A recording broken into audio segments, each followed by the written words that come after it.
क्या चाहते हो? अपने जीवन को संतुष्ट और प्रसन्न। आध्यात्मिक सोच का मतलब ये नहीं है कि जंगल में जाकर के बैठ जाओ। आध्यात्मिक सोच का मतलब ये भी नहीं है कि एकाकी विचरण कर लो। आध्यात्मिक सोच का मतलब ये नहीं है कि सब कुछ त्याग दो। आध्यात्मिक सोच का मतलब है आत्मा की वास्तविक स्वरूप को समझते हुए आत्म संतुष्टि के साथ जियो, अंदर की प्रसन्नता के साथ जियो, हर पल आनंद की अनुभूति करो, आंतरिक पवित्रता अपने भीतर जागृत करके रखो। वो आध्यात्मिक सोच। जब मैं पढ़ता था, ट्यूशन पढ़ रहा था, 5वीं क्लास की बात, तो हमारे टीचर ने अपने घर के बाहर 3 शीशम के पेड़ लगाए और उन्होंने हम लोगों से पूछा, ये बताओ 3 साल बाद इन पेड़ों की क्या स्थिति होगी? 20 साल बाद इन पेड़ों की क्या स्थिति होगी? किसी ने बोला, सर 20 साल बाद ये पेड़ बहुत बड़े हो जाएंगे, इससे ये 20 साल बाद ये 3 पेड़ 3 लाख के हो जाएंगे। एक ने कहा 20 साल में ये पेड़ इतने बड़े हो जाएंगे कि इसके पत्ते गिरेंगे, पक्षी बैठेंगे, घर के बाहर कचरा बढ़ेगा। किसी ने कुछ कहा, किसी ने कुछ कहा। आखिरी में मुझसे पूछा, जैन बताओ तुम क्या बोलते हो?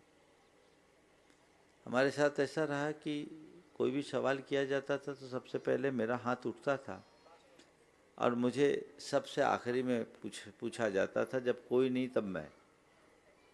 मुझसे पूछा, जैन बताओ तुम क्या कहते हो? मैंने कहा, सर 20 साल बाद ये पेड़ इतने बड़े और हरे भरे होंगे कि पूरे इलाके की शान बढ़ेंगे। इतने बड़े और हरे भरे होंगे कि पूरे इलाके की शान बनेंगे और पूरे वातावरण को ऑक्सीजन देकर पर्यावरण को शुद्ध करेंगे। 5वीं क्लास में पढ़ता था मैं, 5वीं या 6वीं में होगा। उन्होंने कहा, तुम्हारी सोच किसी संत जैसी सोच है। मुझे नहीं मालूम था कि कभी ये भी होगा, लेकिन आज जब उसका स्मरण आता है तो लगता है। ये मैंने किसी से प्रशिक्षण पा करके नहीं बोला था, लेकिन व्यक्ति के चीजों को देखने का नजरिया उसके जीवन की दिशा तय करता है। आप कैसे सोचते हो, अपनी सोच की पड़ताल करो।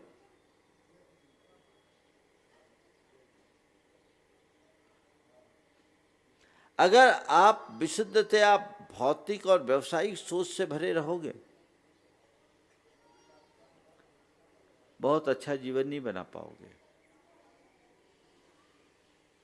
तुम खुद के प्रति नेगेटिव हो जाओगे, तुम्हारे अपने जीवन के प्रति नकारात्मक बन जाओगे, जीवन की दिशा बिगड़ जाएगी। हमें अपनी सोच को परखना है और उसे सही दिशा देनी। आध्यात्मिकता से जुड़ो। इसका मतलब हर चीज को सकारात्मक रूप में देखो, नकारात्मक मत देखो। अगर हमारी दृष्टि सकारात्मक हो जाती है तो जीवन के परिणाम अपने आप सकारात्मक होते हैं। नकारात्मकता से अपने आप को यथासंभव बचाते रहने की कोशिश करनी चाहिए। जीवन सबका अलग अलग है और जीवन में उपलब्ध संयोग भी सबके अलग अलग हैं। इन पर हमारा अपना कोई नियंत्रण भी नहीं है, लेकिन इस जीवन को पाकर हम जैसा दृष्टिकोण रखेंगे वैसा जीवन बनेगा। आप देखिए, अपने अंदर उतरकर कोई भी प्रसंग और घटना घटती है, चीजों को किस एंगल से देखते हैं? किस एंगल से देखते हैं? बर्तन, कांच का बर्तन लेकर नौकर आ रहा है, कीमती बर्तन है, ठोकर खाकर गिरता है। आपको आपके मन में क्या विचार आता है?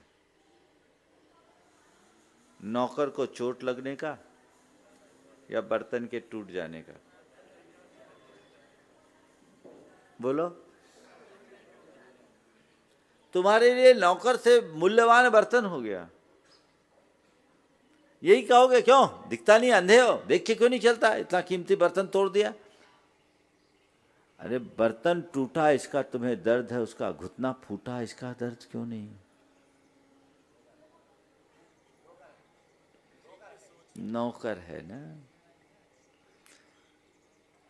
उसको तुम्हारी जरूरत है, तुम्हें उसकी जरूरत नहीं है। बोलो, आज के जमाने में नौकर को मालिक की जरूरत है कि मालिक को नौकर की जरूरत है? कोविड में सबको पता लग गया कि नौकर की भूमिका क्या होती है। वहां संवेदना क्यों नहीं?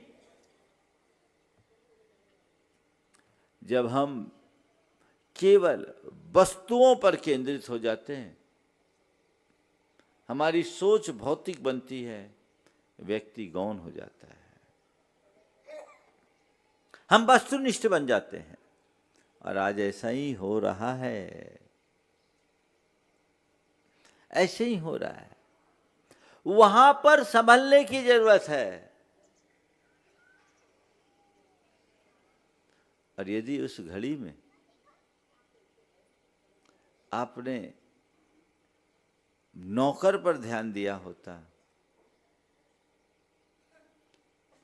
तो बोलो, नौकर के मन में आपके प्रति समर्पण होता कि नहीं होता? हाँ, होता।